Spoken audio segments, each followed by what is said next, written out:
السلام عليكم ورحمة الله وبركاته. اللهم صل وسلم وبارك على سيدنا محمد وعلى أهله وصحبه وسلم. ازيكم عاملين ايه؟ وحشني. كل سنة وانتم طيبين. هتقولوا كل سنة وانتم طيبين ليه؟ عشان احنا في ايام جميلة، ايام حلوة، اللي هي ايام طبعا شهر رجب وشعبان، واللهم بلغنا رمضان. يعود عليكم وعلى الأمة المسلمة جميعا يا رب بالخير واليمن والبركات. معانا النهاردة تعالوا بقى كده ايه، والله سمعت وصفة، انا مش هقول لكم هي بتاعتي، انا سمعتها عجبتني. انا بقعد بصراحة بما اني بقى واحده عندي قناه وبحب المطبخ، بحب ادرس كل حاجه. درست ايه؟ ان انا يعني في حاجات بتعجبني كده تخش في دماغي احب اعملها واحب انقلها لكم يعني بصراحه.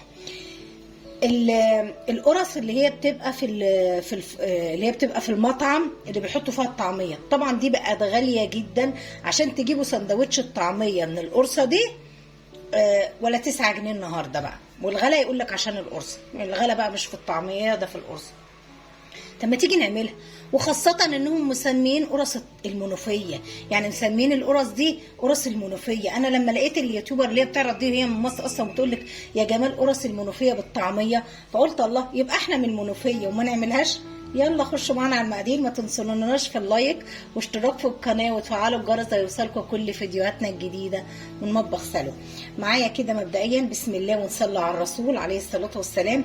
معايا كيلو دقيق، طبعا جميع الاستخدامات، يعني داخلاه كويس قوي. هديله طبعا ذره ملح، اهي ذره ملح بس صغيره خالص. طب تعالى قبل ما طبعا قبل الدقيق والحاجه دي، تعالوا معانا الاول هنقول هنا ايه. لا تجيبي لبن رايب اللي هو بينباع الازايز، لا اما تعملي زي ما انا عملت كده، جبت علبه زبادي مع شويه لبن وهي رابط اهي. هنعمل ايه بقى؟ هننزل بكيس الخميره فيها عشان يعني ايه نسيبها تتفاعل شويه يعني. اهي ادي كيس الخميره، وننزل لها معلقتين سكر. بعدين بقى يعني انتوا هتجيبوا القرص اللي احنا هنعملها دي بتاعت المطعم، زي القرص اللي بيبقى المخابز عاملاها للمطاعم طبعا خالص يعني. ده دي لوحدها تتاكل حاف كده مش بالطعميه. بصوا بقى تركه برضو بحطها انا عندي في جميع المعجنات، في جميع المعجنات دايما انا بحطها. طبعا مش بار عمر، لا مستحيل ان المخبز يعمل كده، لان ده يبقى عليه بالخراب. اللي هو اللبن البودر هحطه برضو هنا على فكره، هحط معلقه. انا بجيب مثلا بالنص كيلو على فكره، لان انا كمني زي ما قلت لكم انا عندي شغل كتير اللي هو في الجروب بستعمل اللبن ده، فلازم اجيبه بالكيلو بالنص كيلو. لكن انت ممكن لو هتعملي حاجه في بيتك هاتي كيس اللبن اللي هو النيدو دهوت، او زي ما انتوا عايزين يعني. اقلب بقى كويس قوي كده السكر في اللبن البودره في جمال الحلاوه دي كده. هنقلبها حلو قوي، وعايزين نركنها كده على جنب عشان تتفاعل. وتعالى انت يا عم دقيق، حط بس ده هنا كده. هنا معانا كيلو دقيق، معانا ذره ملح، معانا معلقه بيكنج باودر. بعشق انا المخبوزات دي، والله بعشق انا كده اي حاجه تخص المخبوزات، الجاتوهات، التورت، الحاجات دي عيش. معلقه بس خلاص.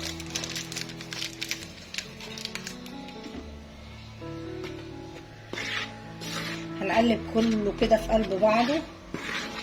تمام تمام. وممكن تجربي في نص كيلو دقيق، ايه المشكله؟ ومن نص كيلو دقيق كده وهتجيبي برضو علبه زبادي واحده. هي الميزه في علبه الزبادي انها بتدي هشاشه كده، اللبن الرايب او الزبادي بتدي هشاشه كده للعجينه، بتبقى جميله.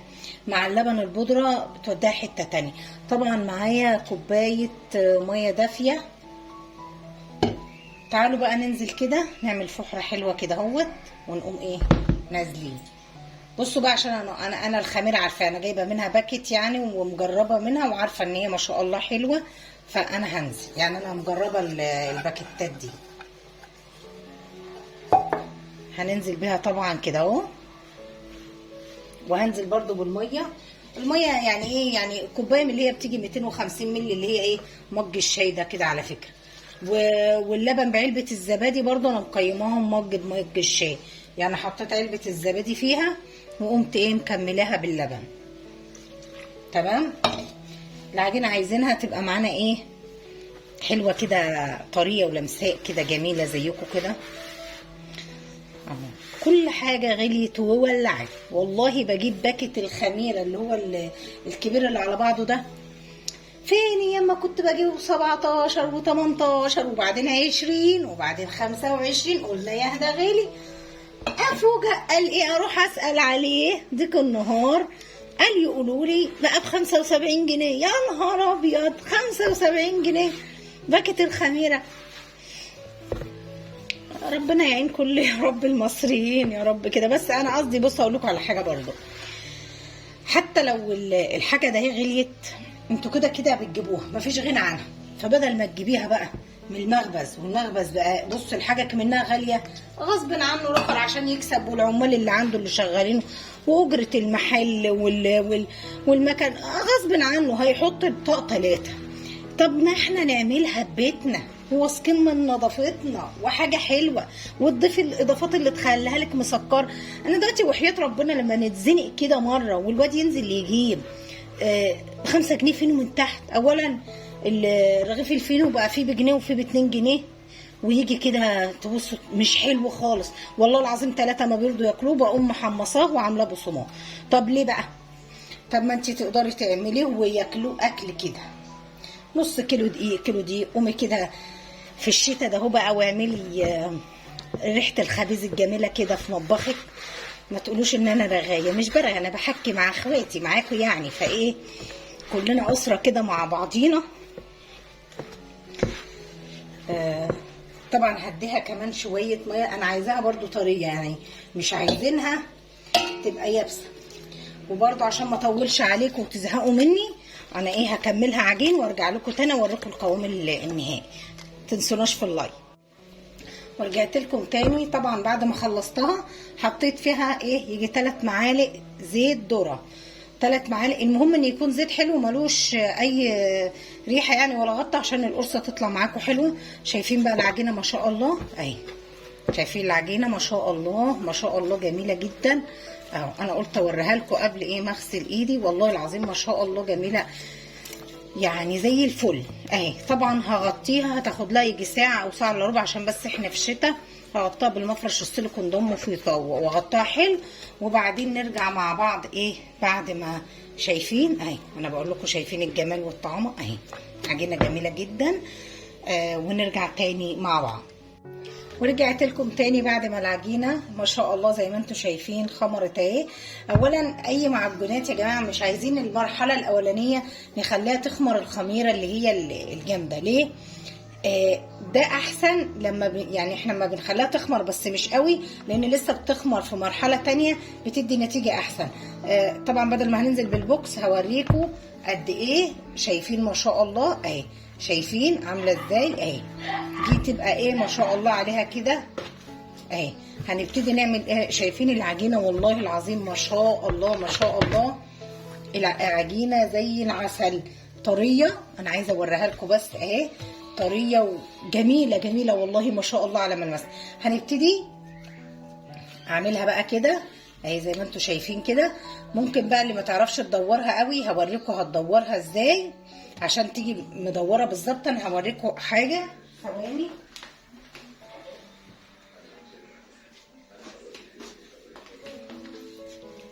بصوا بقى يا جماعه اهيت ادي العجينه كده عشان بس الكاميرا اهي. شايفين اهم حاجه بس انا عايزه بظبط على الكاميرا اهي. معانا كوبايه كده اهي، وتقومي نازله فيها بقى كده اهو على قد ما انت تاني، وتقومي عاملاها كده اهي، بتديكي شكل بقى اهي. شايفين الجمال مدوره بالظبط يعني. شايفين بقى تيجي معاكي القرصه بالتمام والكمام كده يعني ايه. لا هي معوجه كده ولا هي كده والمقاس يجي واحد، بتبقى جميله جدا. هنقوم عاملينها تاني كده اهو. انا عايزه اوريكم اهي. دي جت على قد بقى اهي اهي. تقومي مدوراها كده بقلب الكوبايه اهي. شايفين بتيجي بالظبط مدوره وجميله. تيجي القرصه لايك وسبسكرايب اهو. اللايك اهو. شايفين ياسين بيقول لكم لايك وسبسكرايب واللايك اهو. شايفين ايده؟ يلا بقى حطوا لايك وسبسكرايب كده. انا كنت ناسيه ياسين بيفكركم اهو. لايك وسبسكرايب وتفعلوا الجرس يوصلكم كل فيديوهاتنا الجديده من مطبخ سلوى. ونرجع تاني معاكم تاني. وكده خلصت معاكم الكميه. بصوا ما شاء الله اهي زي ما انتم شايفين عملتها اهي. انا بس حابه اوريها لكم. معايا صينيه دهنها سمنه دهنها زيت معذره. هبتدي اجيب اول واحده انا عملتها، اول واحده اهي، وهبتدي افتحها كده اهي. بصوا بايدينا كده اهو. انا بس بوريكم الخطوات نمشي مع بعض، بس نحاول نخليها مدوره كده، نديها التدويره اهي. تمام. ما رضيتش اعدي والله المقطع ده وقلت ايه لازم اوريهولكم اهو اهي. طبعا هعمل الكميه كلها وهسيبها تخمر نص ساعه كمان ونرجع تاني مع بعض. وما تنسوناش في اللايك.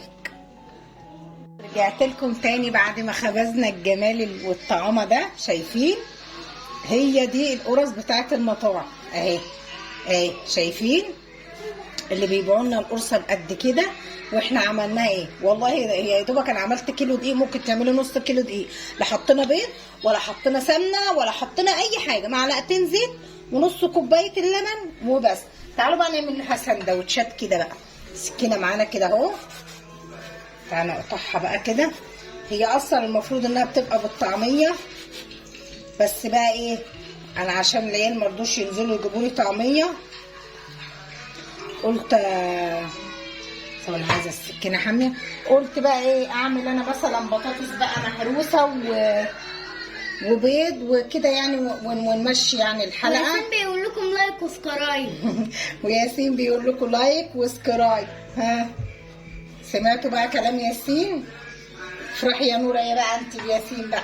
وهي بتمنتج الفيديوهين النوبه اللي فاتت وقعد يقول لايك وسكرايب، بقت ايه يسو حبيبي.